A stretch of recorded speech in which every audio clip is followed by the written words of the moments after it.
আৰম্ভ হৈ গ'ল আৰু এইপিনে চাওক। নমস্কাৰ, কি খবৰ? ভালে আছে? আজি আপোনালোকক এটা বহুত ইম্পৰ্টেণ্ট বস্তু দেখাব গৈ আছোঁ। আমাৰ যি কাজিৰঙা আছে, কাজিৰঙাৰ বিষয়ে আমি সকলোৱে জানো।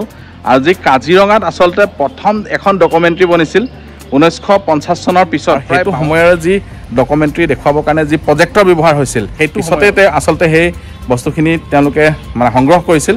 আৰু সেই বস্তুখিনি আমাৰ ওচৰত এতিয়াও আছে। ক'ত আছে, কেনেকৈ আছে, গোটেইখিনি দেখুৱাই আছোঁ। ভিডিঅ'ৰ লগত জড়িত হৈ থাকে। আৰু আপোনালোকে আচলতে এই বাংলোটো দেখিয়ে ধৰিব পাৰিছে, এইটো গোলাঘাটৰ বিবেকানন্দ কেন্দ্ৰীয় বিদ্যালয়ৰ কাষতে থকা ডক্টৰ ৰবীন বেনাৰ্জীৰ এইটো বাংলো আছিল। আৰু তেখেতেই 1951 চনৰ পৰা কাজিৰঙাৰ ওপৰত প্ৰথমখন ভিডিঅ' ডকুমেণ্টাৰী আচলতে তেওঁ নিৰ্মাণ কৰিছিল। আৰু তেওঁ সেই ভিডিঅ' ডকুমেণ্টাৰীখনৰ যোগেদিয়ে ৱৰ্ল্ড ৱাইড অসমত যে এশিঙীয়া গড় আছে তাৰ প্ৰচাৰ কৰিছিল। পাই গ'লোঁ, আজি 19 ডকুমেণ্টাৰী বনিছিল কাজিৰঙাৰ। আমি আহি পাই গ'লোঁ আৰু মই দেখুৱাইছোঁ চাওক। এইটো আপোনালোকে দেখিছে, এইটো প্ৰজেক্টৰ সেই তেতিয়াৰে হয়। আৰু মানে এইটো ইয়াত বৰ্তমান চলি আছে, ডকুমেণ্টাৰীও চলি আছে ইয়াত। আৰু এটা দাদাৰ লগত সুধিম আচলতে এয়া কেনেকৈ মানে ইয়াত আহিলে, কোনে আনিছিলে, গোটেইখিনি সুধি আছোঁ। আৰু কেতিয়া হয়, ইয়াত কি মানে কেনেকৈ চাব পাৰিব আপোনালোকে আহিলে, সকলোখিনি দেখুৱাইছোঁ। আৰু এইটোৱে সেই প্ৰজেক্টৰটো, গম পাইছে নহয়, যিটো প্ৰজেক্টৰত 1961ত বাৰ্লিন টেলিভিশ্যনত প্ৰচাৰ কৰা হৈছিল যে অসমত এশিঙীয়া গড় পোৱা যায়। আৰু এই যিটো প্ৰজেক্টৰ হৈছে, এইটো 16mm ফিল্ম প্ৰজেক্টৰ। আৰু এইটো জাপানৰ পৰা অনা হৈছিল আচলতে, এইটো মেড ইন জাপান।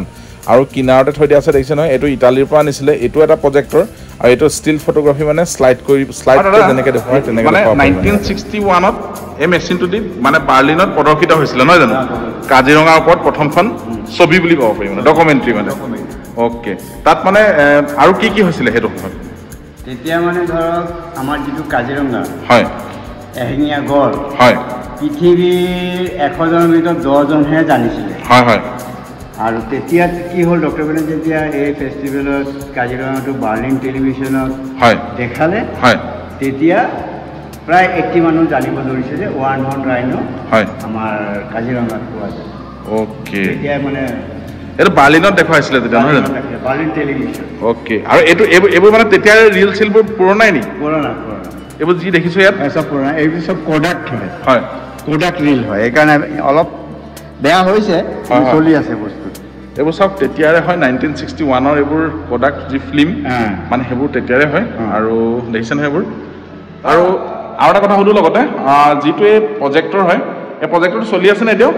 চলি আছে, হয়। ইয়াৰ বাল্বটো বহুত কষ্টলি হৈ গ'ল, হয়। পোৱা নাযায়। অ'কে, এইটো কেতিয়াবা মানে অৰ্ডাৰ কৰি আনিব লাগে, হয়, পোৱা যাব পাৰে, নাযাব পাৰে। অ'কে, আমি অকণমান দেখাই দিব পাৰিম নেকি? অলপ দেখাই দিম। ঠিক আছে, আপোনালোকক এতিয়া 1961 চনৰ প্ৰজেক্টৰ হয় এইটো, দেখিছে নহয়? ভাবক আপোনালোকে, এবাৰ ভাবি চাওক, প্ৰায় আজি মানে আপোনাৰ প্ৰায় 70 বছৰ হৈ যাব আৰু মানে পুৰণা প্ৰজেক্টৰেদি আমি এতিয়া চিনেমা চাম।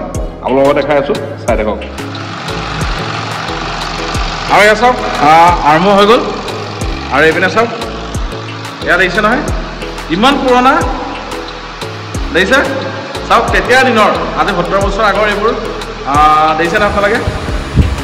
আৰু এবাৰ ভাবি চাওকচোন, 1961 চনতেই ডক্টৰ ৰবীন বেনাৰ্জীয়ে কাজিৰঙাৰ ওপৰত তথ্যচিত্ৰ নিৰ্মাণ কৰি বাৰ্লিন টেলিভিশ্যনত তেওঁ যি প্ৰচাৰ কৰিব গৈছিল আচলতে অসমৰ এশিঙীয়া গড়, সেয়া তাৰ পিছতেই ৱৰ্ল্ড ৱাইড গোটেই প্ৰচাৰ হৈ গৈছিল যে অসমৰ কাজিৰঙাত এশিঙীয়া গড় পায়।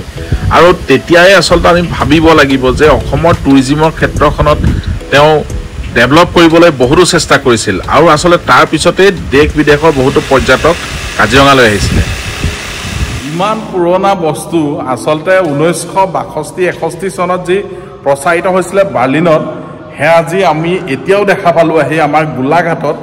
গতিকে আপোনালোকে নিজে এটা অনুভৱ কৰক, কেনেকুৱা এটা আচলতে লাগিব। মানে আপোনালোকে ইয়ালৈ আহক, আজি বেনাৰ্জী বাংলো মিউজিয়াম, ইয়াত আহক, পৰিয়ালৰ লগত আহক, আৰু আপোনালোকৰ সৰু ল'ৰা ছোৱালীক বিশেষকৈ লৈ আনক। ইয়াত শিকিবলগীয়া বহুতো মানে বস্তু আছে, আচলতে আপোনালোকে আহিলেহে গম পাব। আৰু দাদাক মই কথা এটা সুধোঁ, ইয়াত যদি দাদা যেতিয়া কোনোবা আহিব, তেওঁলোকে প্ৰজেক্টৰ চোৱা কৰিব ধুনীয়াকৈ, নহয় জানো? আমিতো এনে ডিচলৈ কনভাৰ্ট কৰিছোঁ, যিমান ডকুমেণ্টাৰী আছিলে আমি অডিটৰিয়ামত ডিচলৈ দেখাম। অ'কে, বঢ়িয়া, ঠিকে আছে। ইমান এটা আপুৰুগীয়া সম্পদ আজি আমাৰ গোলাঘাটতে আছে। আচলতে আমি গম পোৱা নাছিলোঁ, আজি ইয়ালৈ আহিলোঁ, সেইকাৰণে গম পালোঁ। এনে দাদা, ইয়াতে যি আমাৰ প্ৰজেক্টৰ আছে, এয়া যদি কোনোবাই যেতিয়া ইয়াতে আহিব চাব বিচাৰিলে পাৰিব পাৰিব মানে ধুনীয়াকৈ চাব পাৰিব ঠিকে আছে বঢ়িয়া ইয়াত আপোনালোকে চাই যাব আচলতে কেনেকুৱানো আছিলে আপোনালোকে চাই যাব পাৰিব যিবোৰ তথ্যচিত্ৰ আছে তথ্যচিত্ৰখিনি এতিয়া অলপ ডিজিটেল মানে কৰিছে আগত যি এনালগ ছিষ্টেমত আছিলে এতিয়া ডিজিটেল কৰি তেওঁলোকে যি অডিটৰিয়াম আছিলে তাত ধুনীয়াকৈ মানে দেখুৱাই থাকে তাতো চাব পাৰিব ধুনীয়াকৈ আৰু যদি মেচিনটো ধুনীয়াকৈ ইয়াত চাই যাব পাৰিব মানে মেচিন মিনছ কি ইয়াতে যি আপোনালোকৰ প্ৰজেক্টৰ আছিলে আজি 1950-61 চনৰ মানে এইটোতো আগৰ হয় নহয় জানো জাপানৰ পৰা জাপান মেড ইন জাপান আছিলে আচলতে আপোনালোকে চাই যাব পাৰিব ভাল লাগিলে বহুত ভাল লাগিলে আচলতে ইমান ধুনীয়া বস্তু আছে ইমান ধুনীয়া এটা সম্পদ আমাৰ গোলাঘাটত আছে আজি আচলতে আহিলোঁ দেখা পালোঁ আপোনালোকক সেইকাৰণে অকণমান দেখুৱাই দিছোঁ আহিব সকলোৰে লগত আৰু ধুনীয়াকৈ আচলতে চাই যাব ইয়াতে